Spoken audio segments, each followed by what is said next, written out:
आखिर कैसे हुई शास्त्री जी की मौत, जानिए ताशकंद में क्या हुआ था उस रात। आज 11 जनवरी है। आज ही के दिन उज्बेकिस्तान में ताशकंद समझौते के समय लाल बहादुर शास्त्री ने अपनी अंतिम सांसें ली थी। उज्बेकिस्तान की राजधानी ताशकंद में 11 जनवरी को लाल बहादुर शास्त्री का निधन हुआ था।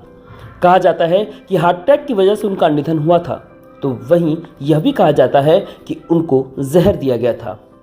भारत के पूर्व प्रधानमंत्री लाल बहादुर शास्त्री साफ सुथरी छवि के नेता थे। उनका व्यक्तित्व से सादगी भरा हुआ था। इसके साथ ही मीठी भाषा के व्यक्ति थे वो। पंडित जी जवाहरलाल नेहरू के निधन के बाद लगभग 1.5 साल तक शास्त्री जी देश के प्रधानमंत्री थे। उन्होंने अपनी काबिलियत को पूरी दुनिया के सामने साबित किया था। देश का दुर्भाग्य था कि प्रधानमंत्री रहते ही उनकी रहस्यमयी मौत हो गई। उज्बेकिस्तान की राजधानी ताशकंद में 11 जनवरी को उनका निधन हुआ था। कहा जाता है कि हार्ट अटैक की वजह से उनका निधन हुआ था, तो यह भी कहा जाता है कि उनको जहर दिया गया था। हालांकि उनकी मौत कैसे हुई वो अभी तक रहस्य है। आज हम उनकी पुण्यतिथि पर जानते हैं कि उनके निधन के दिन क्या क्या घटनाएं घटी थी। शास्त्री जी की कार्यकाल में भारत ने जीती थी 1965 की जंग। जी हां, देश के पहले प्रधानमंत्री पंडित जवाहरलाल नेहरू के निधन के बाद लाल बहादुर शास्त्री ने 9 जून 1964 को देश की कमान संभाली थी। वह करीब 18 महीने ही भारत के प्रधानमंत्री रहे। भारत ने लाल बहादुर शास्त्री के प्रधानमंत्री रहने के दौरान ही पाकिस्तान से 1965 की जंग जीती थी। इस दौरान अयूब खान पाकिस्तान के राष्ट्रपति थे। पंडित नेहरू के निधन के बाद पाकिस्तान ने शास्त्री जी के साथ साल 1964 में एक बैठक की थी। इस बैठक के बाद शास्त्री जी और अयूब खान की मुलाकात हुई थी, जिसमें शास्त्री की सादगी को देखकर अयूब खान को लगा कि वह भारत से कश्मीर जबरन हथिया सकते हैं। अयूब खान ने यहीं पर गलती कर दी और कश्मीर पर कब्जा करने के लिए अगस्त 1965 में घुसपैठियों को भेज दिया।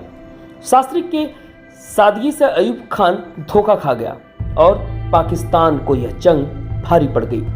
पाकिस्तान सेना ने चंबा सेक्टर हमला बोला तो प्रधानमंत्री लाल बहादुर शास्त्री ने भारतीय सेना को पंजाब से मोर्चा खोलने का आदेश दे दिया। नतीजा यह हुआ कि भारतीय सेना लाहौर कूच कर गई और सितंबर 1965 में भारत ने लाहौर पर लगभग कब्जा कर ही लिया। अपने इस शहर को पाकिस्तान खोने की कगार पर पहुंच गया था, लेकिन यूनाइटेड नेशन ने 23 सितंबर 1965 को हस्तक्षेप किया, जिसके बाद भारत ने युद्ध विराम की घोषणा की। आखिर क्या है ताशकंद का राज? भारत और पाकिस्तान में जंग रुकने के बाद ताशकंद की कहानी की शुरुआत होती है। 1965 की इस जंग के बाद भारत और पाकिस्तान के बीच भारत के लिए ताशकंद को चुना गया।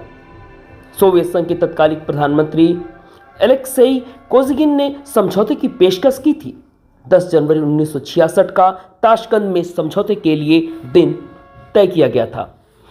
इस समझौते के तहत दोनों देशों को अपनी अपनी सेना को 25 फरवरी 1966 तक सीमा के पीछे हटानी थी।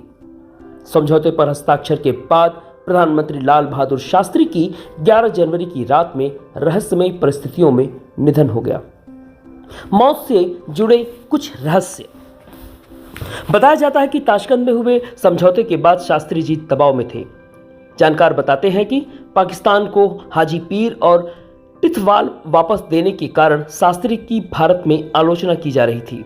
वरिष्ठ पत्रकार कुलदीप नैयर उस समय शास्त्री के मीडिया सलाहकार थे। उन्होंने ही परिवार को शास्त्री के निधन की खबर दी थी। नैयर ने एक इंटरव्यू में बताया था कि हाजी पीर और टिथवाल को पाकिस्तान को वापस देने से शास्त्री की पत्नी भी बेहद नाराज थी। यहाँ तक कि उन्होंने शास्त्री से फोन पर बात करने से भी इनकार कर दिया था, जिससे शास्त्री को बहुत चोट पहुंची थी। अगले दिन शास्त्री जी के निधन के बाद देश के साथ वह भी हैरान थी। दावा किया जाता है कि शास्त्री जी को जहर देकर मारा गया था, तो कुछ लोग ये भी कहते हैं कि दिल का दौरा पड़ने से उनका निधन हुआ था।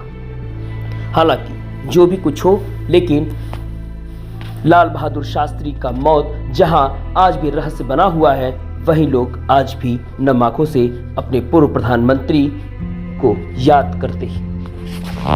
यह खबर आपको कैसी लगी? कमेंट बॉक्स में लिखना मत भूलिएगा और देखते रहें तहलका न्यूज़।